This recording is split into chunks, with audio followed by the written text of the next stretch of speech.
శుభప్రదం జయప్రదం.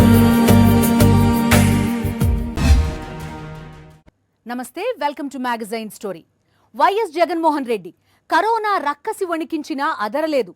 సంస్కరణల పేరుతో తమ నడ్డి విరిచిన పాలకులను చూసి చూసి వేసారిన ప్రజల కోసం సంక్షేమంలోనే సంస్కరణలు తెచ్చాడు.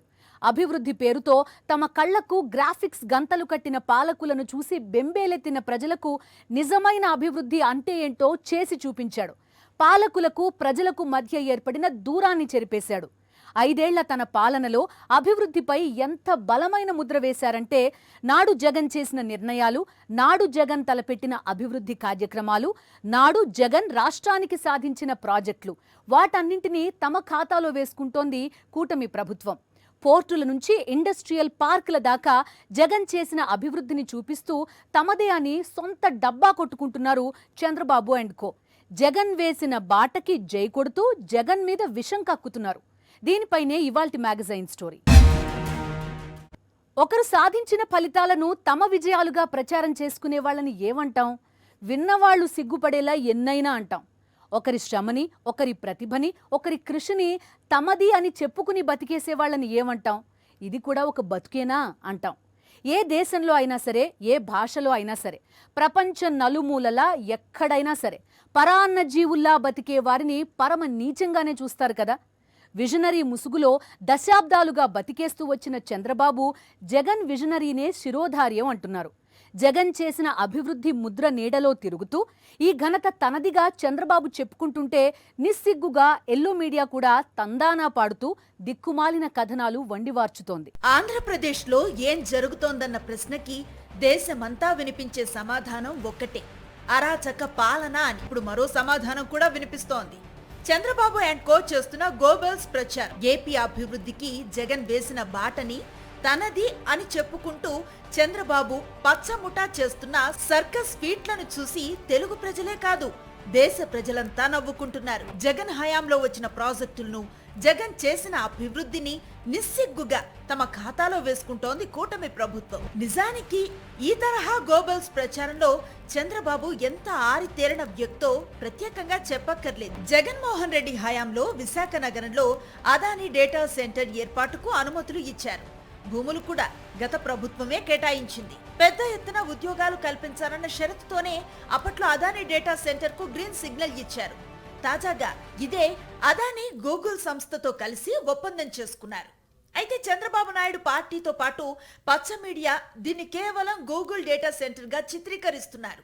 గతంలో జగన్మోహన్ రెడ్డి పెద్ద ఎత్తున ఉద్యోగాలు కల్పించాలన్న షరతుతో డేటా సెంటర్ కు గ్రీన్ సిగ్నల్ ఇచ్చారు. ఆ రోజు ఏం చెప్పండి, అదానీ వారితో చర్చలు జరిగినప్పుడు, సరే డేటా సెంటర్ మీరు ఎస్టాబ్లిష్ చేయండి, మీకు కావాల్సినటువంటి సదుపాయాలన్నీ కల్పిస్తాం, కానీ దీంతోపాటు మీరు పేరున్నటువంటి సంస్థ కాబట్టి మీరు ప్రమోట్ చేసి ఐటీ సంస్థలు తీసుకొచ్చేటువంటి దానికి మీరు కమిట్మెంట్ ఇవ్వండి, ఒక 25,000 మందికి ఐటీ జాబ్స్ క్రియేట్ చేసేటువంటి దానికి మీరు కమిట్మెంట్ ఇవ్వండి అని చెప్పి వాళ్ళ దగ్గర కమిట్మెంట్ తీసుకొని రెండు కలిపి ఒక ఐటీ పార్క్ కింద దాన్ని తీసుకొని, data centre and IT park కింద దాన్ని తీసుకొని వాళ్ళకి ల్యాండ్ ఇచ్చి మేము భూమి పూజ చేసాం ప్రొసీజర్. ఈరోజు కూడా అదానీ గారు ఈ గూగుల్కి సంబంధించినటువంటి దాంట్లో కూడా వాళ్ళతో కలిసి చేస్తున్నాం అనేటువంటిది వాళ్ళు ప్రకటించారు. ఇప్పుడు తమ చొరవతో వచ్చిందని చంద్రబాబు, లోకేష్లు ప్రచారం చేసుకుంటున్న డేటా సెంటర్ రాకతో ఎన్ని ఉద్యోగాలు వస్తాయి, రాష్ట్రానికి ఎంత ఆదాయం వస్తుందన్నది చంద్రబాబు స్పష్టం చేయాలంటున్నారు వైఎస్ఆర్ కాంగ్రెస్ నేతలు. విశాఖ, అనకాపల్లి జిల్లాలో 87,000 కోట్ల రూపాయల పెట్టుబడితో 4 చోట్ల రైడ్ అండ్ డేటా సెంటర్స్ ఏర్పాటుకు ఒప్పందం చేసుకుంది రాష్ట్ర ప్రభుత్వం. అయితే ఇదేదో అద్భుతం అన్నట్లుగా చిత్రీకరిస్తున్నారు. దీనికి 22,000 కోట్ల రూపాయల మేరకు రాయితీలు ఇచ్చేందుకు చంద్రబాబు ఒప్పందం చేసుకున్నారు. దీనివల్ల ఏపీకి వచ్చే ఉద్యోగాలు అక్షరాల 200 మాత్రమే అన్న భయంకర సత్యాన్ని చంద్రబాబు నాయుడు బయటకు చెప్పటం లేదు, దాచిపెడుతున్నారని విపక్షం ఆరోపిస్తోంది. గూగుల్ పేరు చెప్పుకొని వ్యాపారం చేసుకుందామనే తప్ప చంద్రబాబు నాయుడు వాస్తవ దృక్పథంతో వ్యవహరించడం లేదని విమర్శిస్తున్నారు వైఎస్ఆర్ కాంగ్రెస్ నేతలు.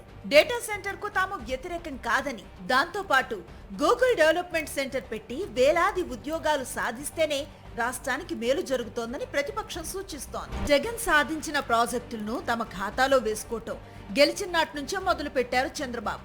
కూటమి ప్రభుత్వం అధికారం చేపట్టిన తర్వాత మొదటిసారిగా ప్రధాని నరేంద్ర మోదీ రాష్ట్రానికి వచ్చిన వేళ కూడా ఇదే జరిగింది. గత వైసీపీ పాలనలో రాష్ట్రానికి భారీ పెట్టుబడులు తేవాలన్న లక్ష్యంతో నాటి ముఖ్యమంత్రి వైఎస్ జగన్మోహన్ రెడ్డి విశాఖ వేదికగా గ్లోబల్ ఇన్వెస్ట్మెంట్ సదస్సును నిర్వహించారు. ఏయూ ఇంజనీరింగ్ కాలేజీలో 2 రోజుల పాటు ఈ సదస్సును అత్యంత ప్రతిష్టాత్మకంగా నిర్వహించారు. దేశవ్యాప్తంగా ఉన్న ప్రముఖ పారిశ్రామికవేత్తలంతా ఈ సదస్సుకు హాజరయ్యారు. ఈ సదస్సు ద్వారా సుమారు 13,50,000 కోట్ల రూపాయల పెట్టుబడులు పెట్టేందుకు పారిశ్రామికవేత్తలు ముందుకొచ్చారు. అప్పటి ముఖ్యమంత్రి వైఎస్ జగన్ సమక్షంలో ప్రభుత్వంతో ఒప్పందాలను కుదుర్చుకున్నారు. ఈ ఒప్పందాల్లో భాగంగానే ఎన్టీపీసీ గ్రీన్ ఎనర్జీ ప్లాంట్ ఏర్పాటుకి జగన్ ప్రభుత్వంలో ఎంఓయూ కుదుర్చుకుంది. గ్రీన్ ఎనర్జీ ప్రాజెక్టును పూడిమడకలో ఏర్పాటు చేయనున్నట్లుగా ఏపీ ఐఐసితో 1,200 ఎకరాల భూ లీజు ఒప్పందంపై 2024 ఫిబ్రవరి 20న అనుబంధ సంస్థ ఎన్టీపీసీ గ్రీన్ ఎనర్జీ లిమిటెడ్ సంతకం చేసినట్లు ఎన్టీపీసీ అధికారికంగా ప్రకటించింది. ప్రాజెక్టుకు సంబంధించి అన్ని అనుమతులను జగన్ ప్రభుత్వమే మంజూరు చేసింది. అయితే 2025 జనవరి 8వ తేదీన ప్రధాని మోదీ ఏపీ పర్యటనకు వచ్చిన వేళ కొత్తగా 1,85,000 కోట్ల రూపాయల ప్రాజెక్టుని తామే సాధించామన్నట్లుగా చంద్రబాబు గొప్పలకు పోయారు.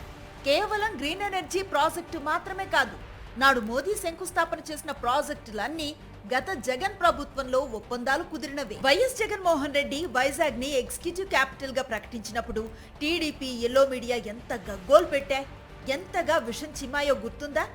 ఇదిగో ఇలా చూడండి. టీడీపీ కరపత్రిక ఈనాడు రాసిన వార్తను చూడండి. మన దేశ తూర్పు తీరానికి 100 కిలోమీటర్ల దూరంలో బంగాళాఖాతంలో 300 కిలోమీటర్ల పొడవున లోతైన చీలిక ఏర్పడిందట. తూర్పు గోదావరి శ్రీకాకుళం మధ్య దీన్ని గుర్తించారట. భూకంపాలు, సునామీలు వచ్చే అవకాశం చాలా ఉందట. ఈ దిక్కుమాలిన రాతలన్నీ ఈనాడు నాడెందుకు రాసిందంటే వైజాగ్ ని ఎగ్జిక్యూటివ్ క్యాపిటల్ గా జగన్ ప్రకటించారు కాబట్టి. వైజాగ్ ఇమేజ్ ని డ్యామేజ్ చేయాలన్న కుట్రతో విశాఖ నగరం మీద ఈనాడు కక్కిన విషం ఇది. ఇదే విశాఖ నుంచి ఈనాడు తన ప్రయాణాన్ని మొదలు పెడితే అక్కున చేర్చుకుంది ఈ సాగర నగరం. తల్లి పాలు తాగి రొమ్ముగుద్దిన చందంగా అన్నం పెట్టిన వైజాగ్ మీద నాడు విషం కక్కింది ఈనాడు. ఇక ఆంధ్రజ్యోతి అయితే సునామీ వస్తే క్షణాల్లో ముప్పే అంటూ 2020 జూలై 24న ఒక వార్తను ప్రచురించింది. ఇంతగా నాడు ఎల్లో మీడియా వైజాగ్ నగరం మీద ఎందుకు పగపట్టిందంటే దక్షిణ భారతదేశంలోనే మోస్ట్ అడ్వాన్స్డ్ సిటీగా, ఫిన్టెక్ హబ్ గా వైజాగ్ నగర సామర్థ్యాన్ని జగన్ పసిగట్టారు. మరిప్పుడు ఏపీలో జరుగుతోందేంటి? ఇదిగో మంత్రి లోకేష్ వైజాగ్ నగరం గురించి ఏం చెబుతున్నారో ఓసారి వినండి. గ్రేటర్ విశాఖపట్నం ఎకనామిక్ కారిడార్ ని $1 ట్రిలియన్ ఎకానమీ చేయాలి. 1 ట్రిలియన్, 2.4 ట్రిలియన్ లో 1 ట్రిలియన్ అక్కడ ఎకనామిక్ యాక్టివిటీ చేయాలని. హైదరాబాద్ కి 30 సంవత్సరాలు ఏదైతే పట్టిందో అది 10 సంవత్సరాలు విశాఖపట్నం చేసి చూపించాల లక్ష్యంతో ప్రజాప్రభుత్వం పనిచేస్తుంది. దానికోసం విశాఖపట్నం ఎకనామిక్ కారిడార్ అని నామకరణం చేసి దానికి ప్రత్యేకంగా అధికారులను కూడా నియమించి ఇంటిగ్రేటెడ్ ప్లానింగ్ అంటే ఎయిర్పోర్ట్స్ కానివ్వండి, రైల్వేస్ కానివ్వండి, రోడ్స్, ఎడ్యుకేషన్ కానివ్వండి, కంపెనీలు ఎక్కడ రావాలి, ఎట్లా మొత్తం జోన్ ప్లానింగ్. విన్నారుగా ఈ పచ్చ మాటలు. హైదరాబాద్ ని మించి అభివృద్ధి చెందటానికి వైజాగ్ నగరానికి కేవలం 10 ఏళ్లు చాలట. ముఖ్యమంత్రిగా వైఎస్ జగన్మోహన్ రెడ్డి చెప్పిందేంటి? ఇదే కదా. అమరావతిలో ఎన్ని లక్షల కోట్ల రూపాయలు గుమ్మరించినా ప్రయోజనం ఉండదు.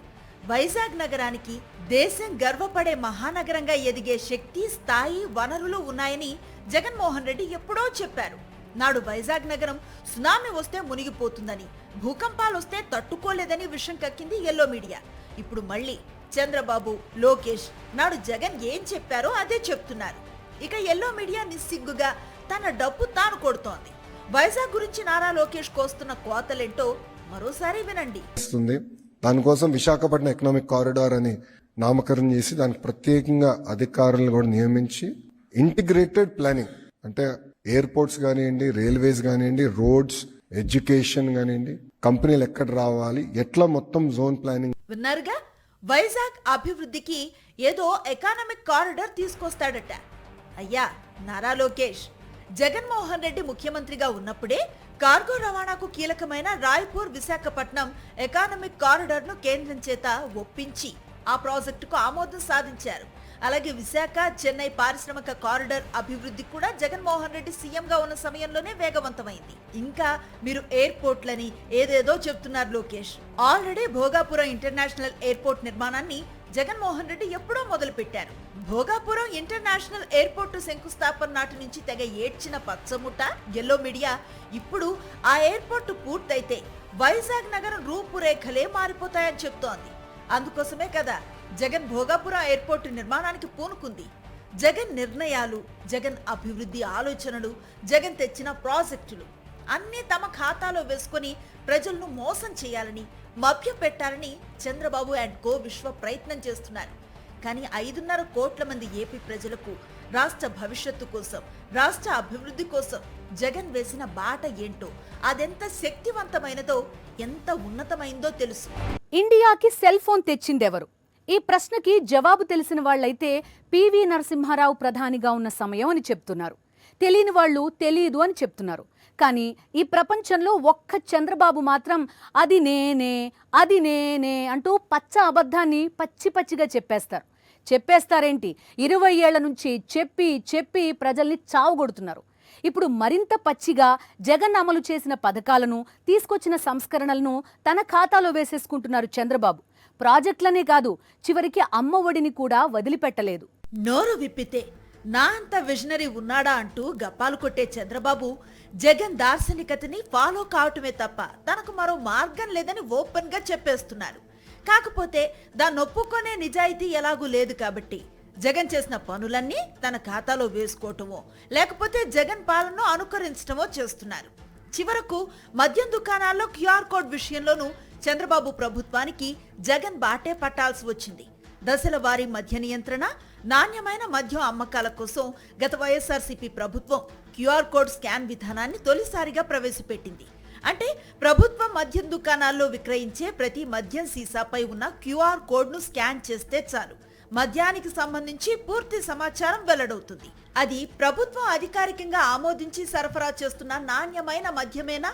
మద్యం ఏ డిస్టిలరీలో తయారయ్యింది, ఎప్పుడు తయారయ్యింది, బ్యాచ్ నెంబర్ ఇలాంటి వివరాలు తెలుసుకునే వెసులుబాటును కల్పించింది. మద్యం నకిలీ, కల్తీ చేసేందుకు అవకాశం లేకుండా కట్టడి చేసింది. 2024లో రాష్ట్రంలో టీడీపీ కూటమి ప్రభుత్వం అధికారంలోకి రాగానే మద్యం సీసాలపై క్యూఆర్ కోడ్ స్కాన్ విధానాన్ని తొలగించింది. ఎటువంటి ఉత్తర్వులు లేకుండానే ఆ విధానం అమలును నిలిపివేసింది.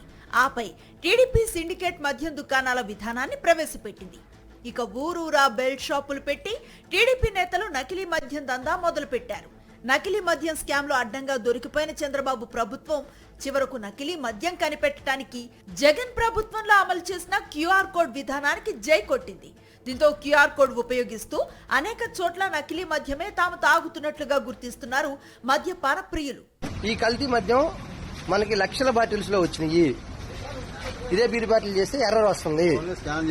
మీరు తాగేటప్పుడు మీరు జాగ్రత్తగా ఉండి మీ ఆరోగ్యం పట్ల చూడండి. ఇదిగో ఆంధ్రప్రదేశ్ గవర్నమెంట్ యాప్ లో ఎర్రర్ వచ్చింది.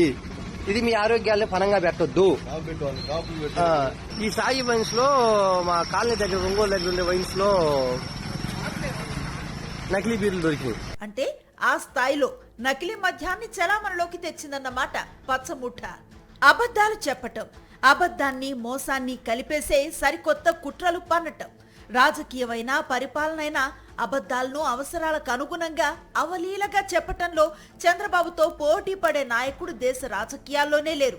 వైఎస్ జగన్మోహన్ రెడ్డి జనరంజక పాలన దేశం మొత్తం దృష్టిని ఆకర్షించింది. జగన్ తీసుకొచ్చిన సంస్కరణలు దేశ ప్రజల మనస్సులను గెలుచుకున్నాయి. అమ్మఒడి లాంటి పథకాలైతే తెలుగు ప్రజల మెప్పునే కాదు, దేశ ప్రజలందరి మెప్పును పొందాయి. అలాంటి అమ్మఒడి పథకాన్ని కాపీ కొట్టి తల్లికి వందనం అన్నారు చంద్రబాబు. ఆ తర్వాత ఎప్పట్లానే హామీలను అటకెక్కించి ప్రజలను మోసం చేయటంలో తన చిత్తశుద్ధిని నిరూపించుకున్నారనుకోండి.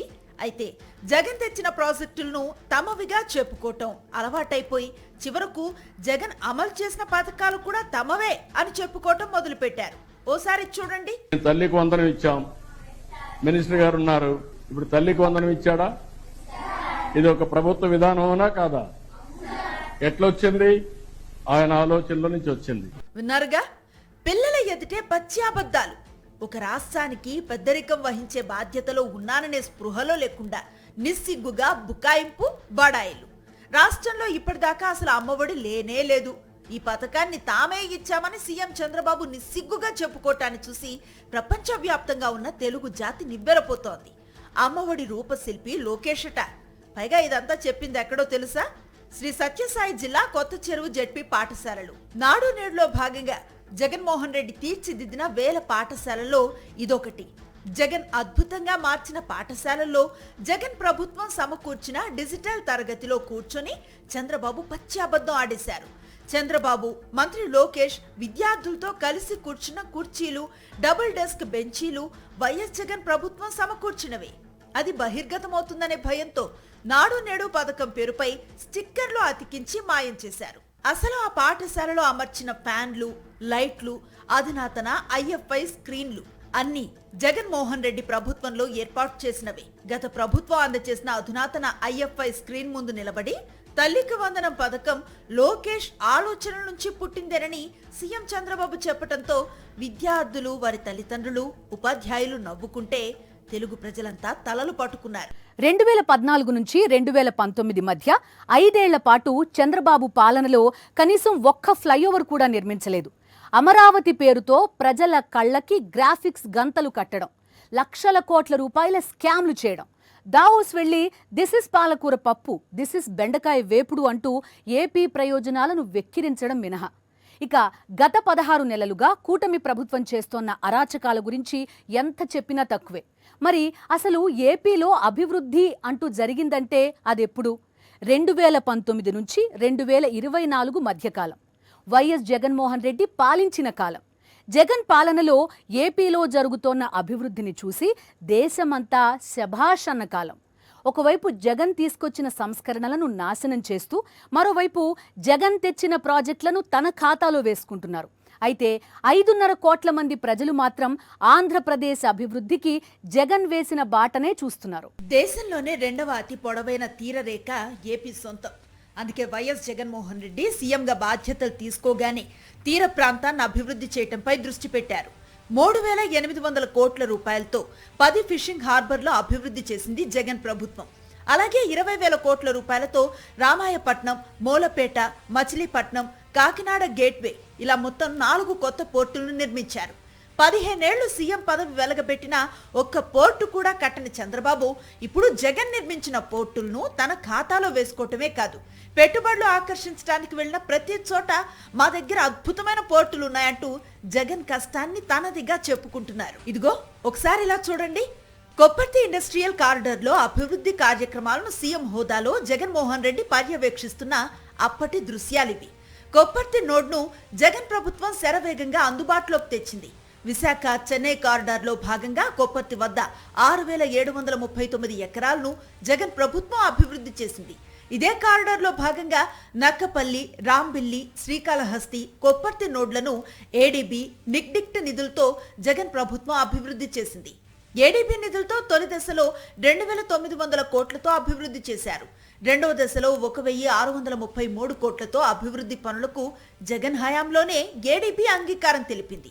ఇదంతా ఇప్పుడు చెప్పడం ఎందుకంటే మోదీ కర్నూలు పర్యటనలో కొప్పర్తి, ఓర్వగల్లు పారిశ్రామిక కారిడార్లకు శంకుస్థాపన చేశారు. ఆల్రెడీ 1,000 కోట్ల రూపాయలు ఖర్చు చేసి జగన్ ప్రారంభించేసిన పారిశ్రామిక కారిడార్లకి మళ్లీ శంకుస్థాపన ఎందుకంటే జగన్ ప్రాజెక్టులను తమ ఖాతాలో వేసుకునే పనిలో చంద్రబాబు ఎంత బిజీగా ఉన్నారో అర్థం చేసుకోవచ్చు. పోర్ట్లు, పారిశ్రామిక కారిడార్లు, సంక్షేమ పథకాలు, Adani Google data centre, Vizag నగర శక్తి సామర్థ్యాలను గుర్తించడం, ఇలా ఒకటేమిటి ఏపీ అభివృద్ధికి జగన్మోహన్ రెడ్డి ఎంతో చేశారు. అది కూడా కేవలం 3 ఏళ్లలో. ఇప్పుడు ఆ అభివృద్ధిని తన ఖాతాలో వేసుకొని ప్రజలను మోసం చేయాలని చంద్రబాబు చూస్తుంటే ఏపీ అభివృద్ధికి జగన్ వేసిన బాట చూసి మురిసిపోతున్నారు 5.5 కోట్ల మంది ఆంధ్రప్రదేశ్ ప్రజలు. ఇది ఇవాల్టి మ్యాగజైన్ స్టోరీ. మరో ఇంట్రెస్టింగ్ టాపిక్ తో మళ్ళీ కలుద్దాం. అంతవరకు స్టే విత్ us.